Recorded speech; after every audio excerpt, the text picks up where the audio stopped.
मेरे दोस्तों, आज की एक और खूबसूरत सुबह में मैं पादरी विलियम जॉन एक बार फिर आपकी खिदमत में हाजिर हूं, एक और मॉर्निंग डिवोशन के साथ।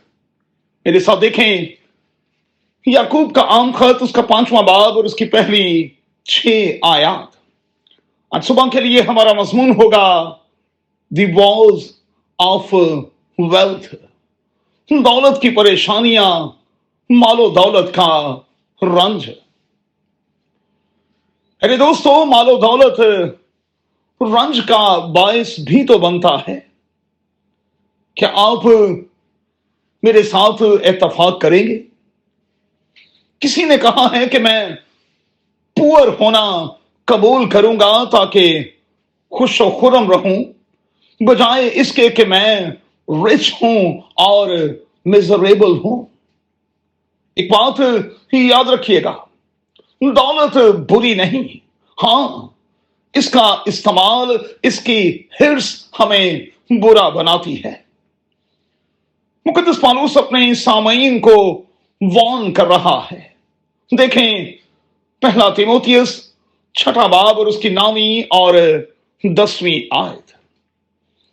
नो डाउट के दौलत बुराई और परेशानी की जड़ है।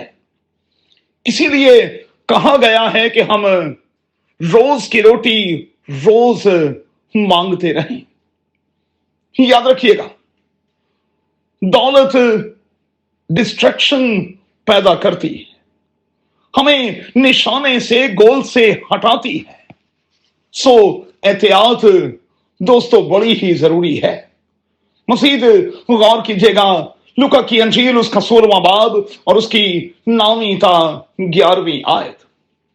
रुपया पैसा कई बार इंसानों को सेल्फिश और करप्ट भी बना देता है। देखिएगा मत्ती की अंजील उसका 19वां बाब और उसकी 23वीं और 24वीं आयत। अच्छा, मैं सोचता हूं कि खुदा के बगैर अमीर होना दोस्तों कैसा है। मैं कहूंगा कि सब कुछ होते हुए भी ना खुश, ना मुतमईन और बेचैन होना। नो डाउट कि हमारा असल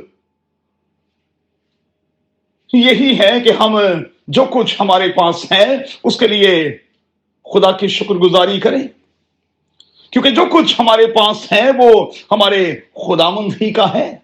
और खुदावंद में होते हुए मैं और आप ना तो कभी गरीब थे, ना कभी गरीब होंगे। वो हमारी खातिर गरीब बन गया ताकि मैं और आप अमीर, बल्कि अमीर तरीन हो जाएं। क्या मुझे और आपको इस बात का इदराक है, इस बात का तजर्बा है? मेहरबानी से खुदावंद से कहें कि कादिर खुदा हमें ये एहसास और फिर इस किस्म का तजर्बा बख्शे। प्यारे दोस्तों, मालो दौलत पर नहीं, खुदा पर भरोसा करें। सब कुछ आर्जी है, खुदा ही अबदी है और उसी में हमें तमाम चीजें मिलती हैं। सो दौलत की हिर्स के साथ शॉर्ट टर्म एडवांटेजेस जो हैं उन पर नहीं, बल्कि लॉन्ग टर्म लॉस जो है उस पर नजर रखें। रुपए पैसे का इस्तेमाल करते हुए एहतियात बरतें, क्योंकि हमें एक एक कौड़ी का हिसाब देना होगा।